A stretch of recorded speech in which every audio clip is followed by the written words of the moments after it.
T. It's in the name. Welcome into the Helping Healing Humor podcast. That's what this is with Ben and Travis.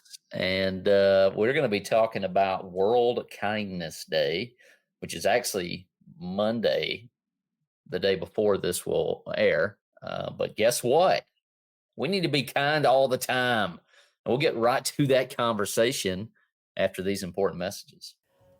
This episode of the Helping Healing Humor with Ben and Travis podcast is presented by Faulkner University. Faulkner University is a private Christian liberal arts university based in Montgomery, Alabama, with a mission to provide an education anchored by not only intellect but also character and service. The Faulkner experience aims to educate the whole person. Every individual matters every day. We all want to become better versions of ourselves. No one wants to remain trapped where they are because of missed opportunities and unrealized dreams. At Faulkner University, we believe your dreams don't have an expiration date. We understand that you're looking for more than a degree. You want to find your niche and thrive in your career.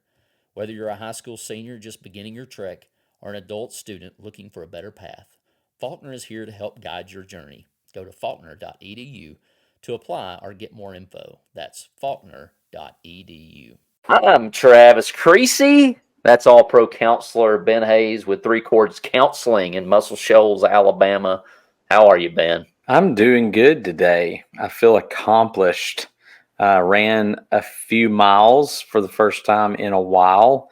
I probably will not feel accomplished in the morning. I'll probably not like myself very much when I try to get out of bed at 7 to go watch the state cross country meets in Moulton. So I got 2 girls running in that. So that's pretty cool. So we'll know what the outcome of that was by the time the podcast releases. But anyway, trying to get ready for the big run in Memphis with St. Jude. So that's coming up in less than a month, and I am not prepared. How about you? Well, interesting enough, I'll be up about that same time getting ready to run a 5K at 8 a.m. The Bellas Snowball here in Fayetteville, Tennessee. I'm on the board of Always Endure, which raises money to support cancer patients and those who are looking to adopt, which I have done both of those, so I guess I'm qualified. But I'll be running that in the morning. I have not ran 3.1 miles in my training. I biked on the bike. If you're watching the video that's right behind me last night for 30 minutes, I've also been working out as I've yet to see the voting change from me being Spider-Man to being Forrest Gump again. And well, I don't want to completely disgust everyone in the Spider-Man outfit, so I'm trying to get a little more fit. So I actually look like the character. So yeah, I'm in the midst of that training. It's crazy to think that's 3 weeks, if that. Yes, I don't even know if it's that. Well, I'll put it this way. I'm going to dress for the half marathon like a middle-aged man that should not be running a half marathon. That's the way I'm going to dress, because that's exactly what I'm going to be. But it's good. It's really cool what St. Jude does. So we're always super happy to support that. We will get back on Saturday night sometime. I'll preach on Sunday, and then sometime probably Monday, either Kenya and I or Kenya will head back up to St. Jude with Cypress for some checkups. So we got checkups all day Tuesday and Wednesday, and then right after the run. So pretty cool. Well, as Josh Thorne always says, it's always cool to run the race, feel accomplished, and then sit around and watch a little college football with some of my most nervous friends. And it may be a real nerve. Is that SEC championship weekend too? That would be SEC championship Saturday. 2 years ago, we watched Alabama beat Georgia in the SEC championship and beat the brakes off them, only to turn around and watch Alabama beat the number 1 Gonzaga in basketball. And that was about as fun as it got the rest of the year. I think we got it all out of the way.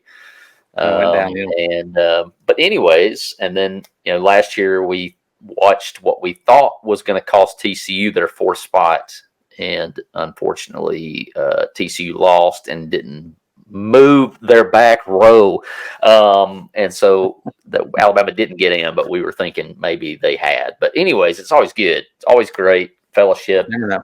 Obviously, you listeners out there have shown tremendous kindness. Thanks to Riverside fundraiser, I hit my 4,000. Ben, you're on the verge, but you need a little help, right? Yeah, I need some help. I'm at 32-ish. I think pushing 3,300. So I need about $700 to get there. So if anybody's out there listening and you're like, hey, I need to give to a good cause towards the end of the year and I want to help some people, then here's a way. We don't see any of it. It goes straight to St. Jude if you follow the links that we share, and it will go straight to help those kids and that great hospital. So, I mean, that's a great transition to what we want to talk about on this episode, kindness. And it is because of the kindness of so many people who donate and sign up to run and make the event huge. And I'm talking, it is so cool because basically the whole town of Memphis is in on it. And people see you with your shirt on and with your stuff. And last year was Forrest Gump, people coming up, taking pictures and just having a good time raising money for a good thing. And so to see that big city over there really just buy in is a tremendous thing to witness. Well, and just the thing, not only, right there at the start line and the finish line and, all of that, but I mean, like everywhere you go, you're running and there's cheering, there's people out on their balconies and there's people throwing parties in their front yard and giving you stuff, and nobody needs a little more kindness than that guy dressed up like a middle-aged dude that doesn't need to be running 13 miles, and nobody needs kindness like that guy. And so they're handing it out in support, in signs, and in all sorts of good food. I mean, like sometimes handing out donuts, and who needs a donut while they're running, 13 miles, but I guess I do. So they're handing out donuts and all kinds of good stuff. So it's awesome. So in the midst of the training, it's good to think about all the kindness. And, as we kind of get into the topic and conversation, I think it's always interesting to me in my mind. I don't know if it's just because I'm kind of different, or you may do this too. When I think of kindness, and I think about the Bible and I think about God, that usually for me doesn't come into play until Matthew, Mark, Luke, and John. I don't really equate the kindness of God very much with the Old Testament. But I've been telling y'all, I think I've said it on the podcast, I've been like really into Deuteronomy over the last year and a half. And I just love, in the midst of all these rules and Moses basically retelling the rules with the background of being in the wilderness. And you get to Deuteronomy chapter 5 and he reiterates the 10 Commandments. And he gets in there, and I think I had it here. And so verse 9, you shall not bow down to them, talking about idols, or serve them, for the Lord your God, am a jealous God, visiting the iniquity of the fathers on the children of the third and fourth generation of those who hate me. And there's an important word in verse 10, but showing steadfast love or kindness to thousands of those who love me and keep my commandments. And it's literally their thousandth generation. And so, yes, there's a punishment for sin and evil to the third and fourth. It has that consequence, that impact. We know people that people's decisions, 3 and 4 generations, are still impacting them, their legacy impact. But then he flips around and goes, but to those who love me, I want to show kindness to the thousandth. And so even in the midst of the Old Testament, even in Deuteronomy, amidst the 10 Commandments, God is obsessed. And I think you go back to that word jealous is better translated impassioned. I am emotionally involved in a relationship and desiring you. And I want to be kind to you. I'm looking for ways to be kind to you. And so if God is looking for ways to be kind, even when in our mind we kind of make him out to be wrathful there in the Old Testament, if in the Old Testament he is looking for ways to be kind, what does that speak to us in the society and culture of consideration? I tend to believe we're in the most considerate age in the world, where people who, and to some degree rightfully so, people who are struggling, maybe in the minority, maybe in the lower percentage, we are considerate. We hear them out. We listen to them. And I guess some discussion could be made of maybe a little too much sometimes.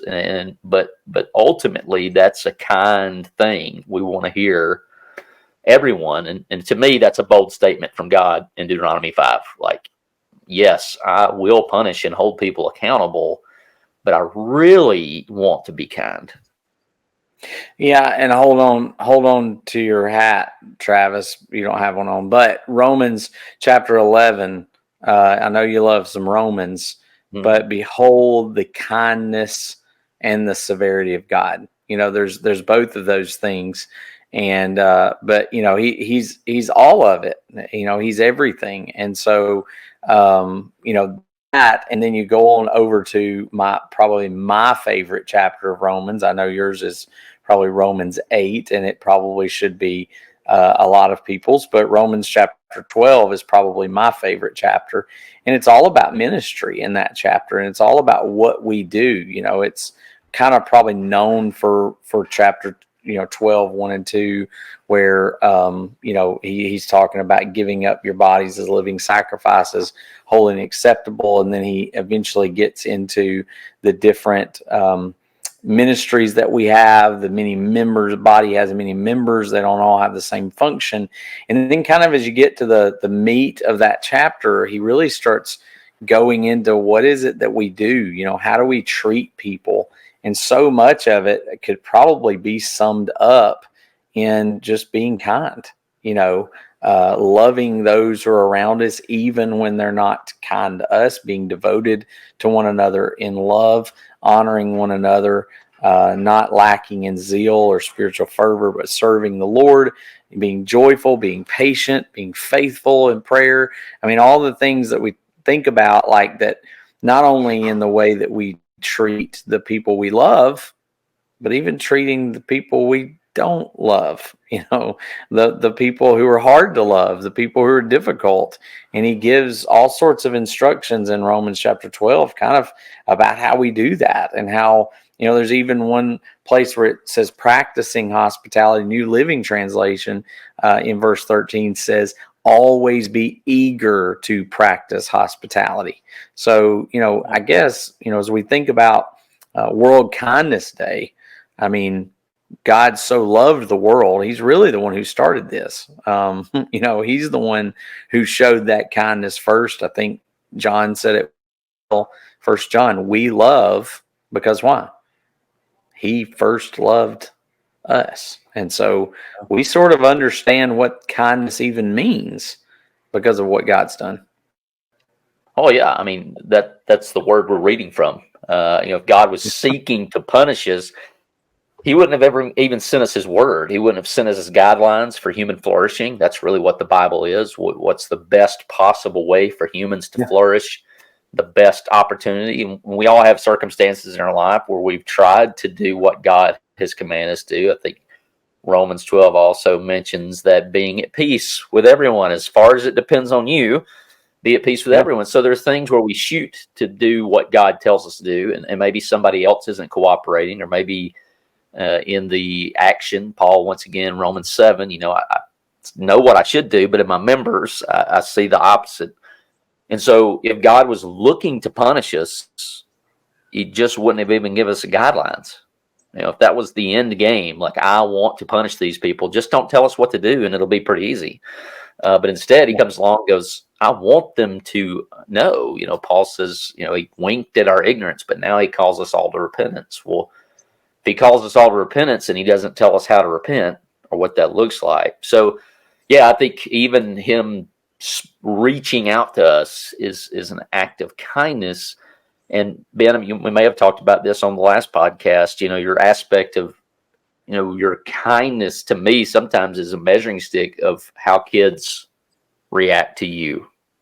Like kids generally come in, unless they have a traumatic background, and they're looking for the kind of people.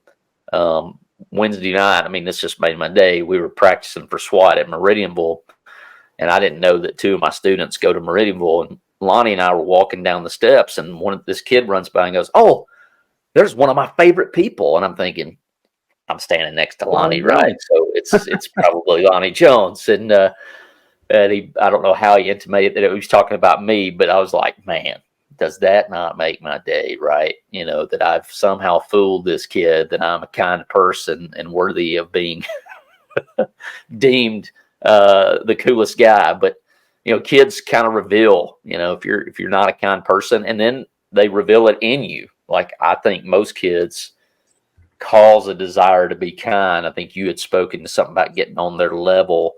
Of course, I've heard you speak about 6 times in the last 2.5 weeks, so it could have been at any moment, but nonetheless, right? It's being available. I said something about that. Yeah.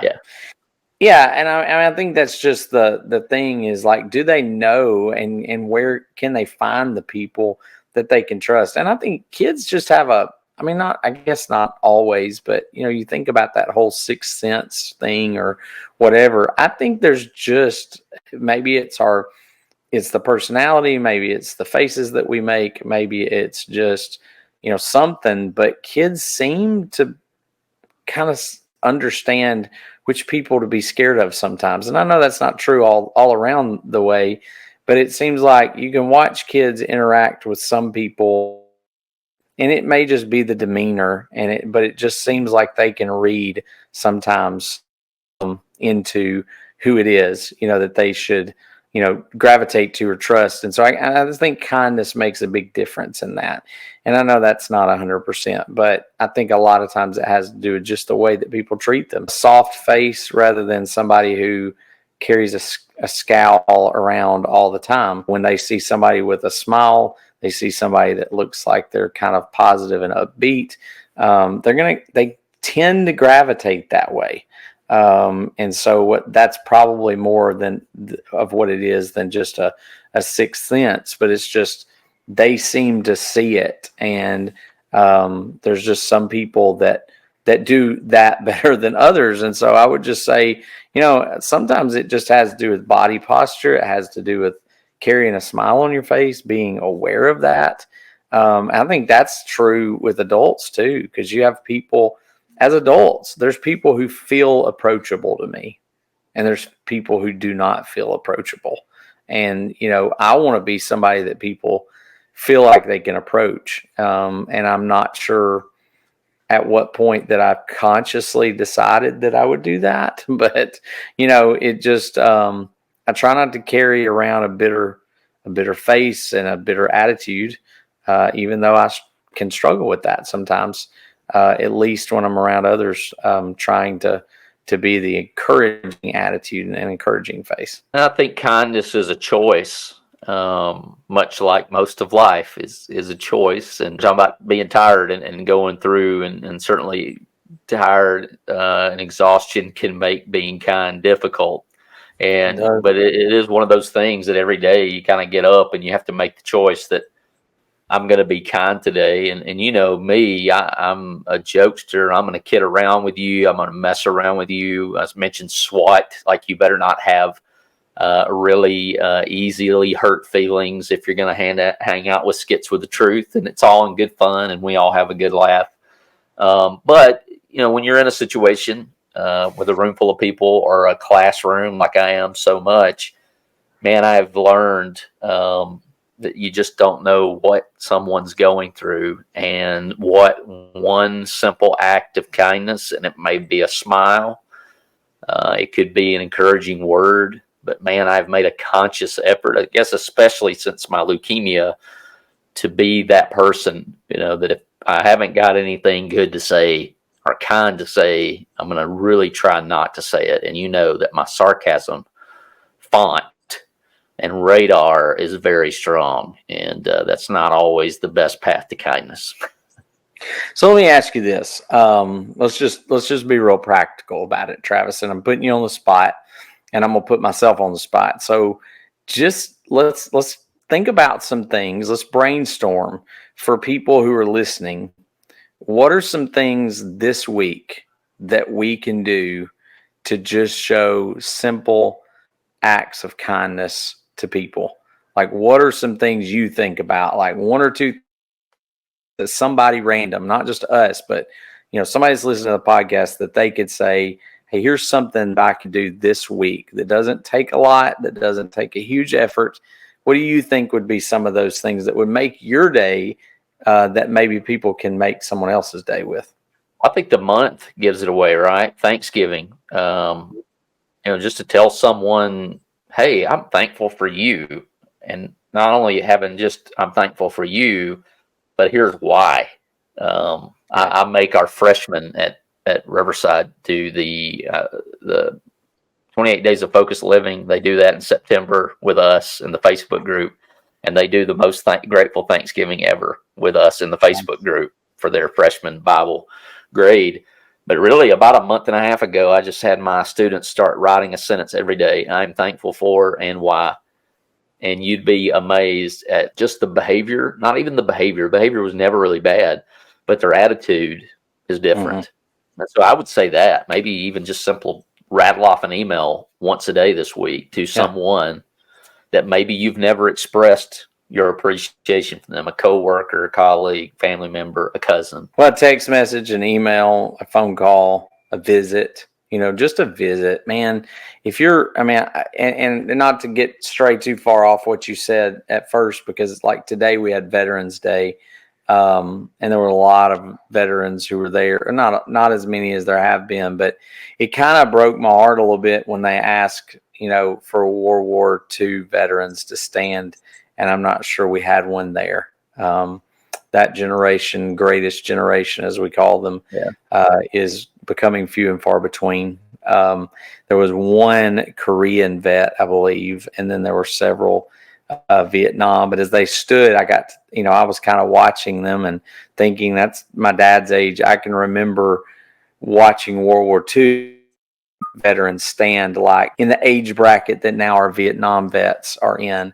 And I can remember those days and those guys that fought and did so much. So as they were leaving, I shook a couple of them's hand, that I recognized as having stood, and you could just see on their face that it meant a lot. That's people said thank you, and so that whole thank you thing is huge. But I think along that same line, that generation. If you want to make somebody's day, just show up and visit them. And I like yours about a call. I think sometimes just saying, I remember going to eat with some guys that was always their thing. And I try to do it when I go sometimes, and sometimes I forget. But when your waitress or waiter comes around, just asking them, hey, what can I pray about today? We're going to have a prayer for our food. So as we pray for our food, could we pray for you? But any reminder, anything that you can do to remind yourself to reach out to people, to let them know you're thinking about them. I think even just, getting a cup of coffee for somebody, stopping by and grabbing something for your kids or for your wife, being at a sporting event that your kids aren't playing in, but somebody else's kids are, and being there and sitting with them and encouraging them. I don't get to do that as much as I'd like. I've tried to do that a couple of times this year, but with my kids playing, it seems like every night somewhere. But just simple things like that, where you show up to a 8th graders or even a 7-year-old's ball game, and you sit there and cheer for them, and it's a familiar face from church.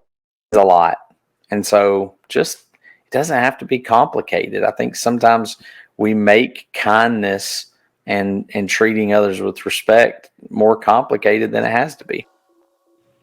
This episode of Helping Healing Humor podcast with Ben and Travis is brought to you by Daisy's Place. In 2003, little Daisy was fighting for her life. Each time she went into ICU, Carolyn, her mom, had no place to put her things or rest. Do you have a story like mine? When your loved one is in the hospital, the last thing you need to worry about is a place to rest. Daisy's Place is a free place to stay in Florence, Alabama, while your loved ones need you the most. Daisy's Place needs you. Share your gifts as a volunteer, spread the word, donate, and sponsor to help serve others in their time of need. Go to daisysplace.org. That's DAISYS-PLACE.org. Or give Carolyn a call at 256-629-6729. That's 256-629-6729. You know what would make me feel appreciated is a jar of pickles, right? There's nothing, and there's nothing really like when the pickle jar is hard to open, and Whitney's like, "Hey, can you come in?" And I come in there, and I realize I have value and purpose, right? I can open a pickle jar, but as this is released on Tuesday, it is World Pickle Day, and I love a pickle, Ben. And your mom. We're here to remind the people, okay, of the important things in life. Yes, and your mom makes some really good pickles. I'm here for the dill pickles. Oh, yeah. Most of the time. We have a guy, our art teacher at school is Tom Dill. And so, he gets the real dill or the dill pickle all the time. But I love me some dill pickle. I love me some dill pickle chips. I drink the pickle juice. The juice. Straight out of the jar. I don't know. You own that? Don't they freeze that now, at ball games sometimes? Frozen pickle juice and stuff. Brilliant. Yeah. Brilliant. So you dill pickle, you sweet pickle. What's your brand? I pretty much all of the above. My mom always made dill pickles, and they were phenomenal. She also did what we call bread and butter, which I think some call sweet pickle. She did those, and I could eat my weight in those as well.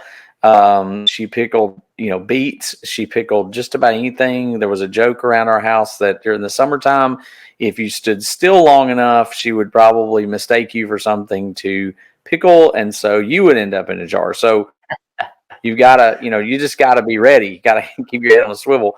And so, but she, did the little pepper jelly kind of thing, not pepper jelly, but the relish. She would make that. She would make the mustard relish. It was all that stuff. So all of the above for me. I will eat all of it. But I do, she's kind of slowed down that production.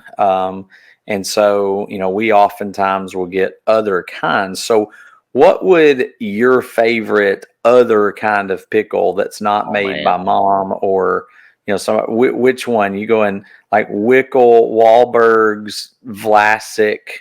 I'm sure there's something else I'm forgetting. I'm not a spicy guy. I'm not a spicy person, but I could tear up some Wickle's pickles. And I actually reached out to them to be a sponsor of this podcast because I'd heard them sponsor an Alabama podcast that I listened to. And I was like, man, we need to get them because they're from Alabama. So anybody out there listening, if you got strings, we need to try that again. We'd love to have Wickle's Pickles on as a sponsor. I can't really remember the ones, but I guess the crunchier, the better. So Vlasic is nice. But yeah, I'm more of the louder noise it makes when you crunch into one, the better. But yeah, I think Wickle's is top notch. And I would go. That's the deal with me. It's the deal. I have to go with kind of the crispy pickles. That's the big thing. If they're soggy, I'm just not a big fan. And so I always loved the little bitty ones, you get the jar of the little small ones because most of the time those have some powerful crunch to them. They get real big. They get kind of mushy sometimes. And so that's the biggest thing to me. And I love the spicy. I can eat that as well. But I never was a big sliced one. I like the whole pickle. Give me the whole thing. Slices. Now, if I ain't got dill pickle chips and we got to go, a little not name brand, I guess, off brand, I'll just take some, regular salt chips and get me a little slice of the pickle, the little slices, stick them in there, and I got a little pickle sandwich. with the chips. That brings up a whole nother thing. Who invented fried pickles? Yeah. Because that guy deserves, a Nobel Peace Prize. World Kindness Day is right next to Pickle Day. That cannot, be, that had to have been planned.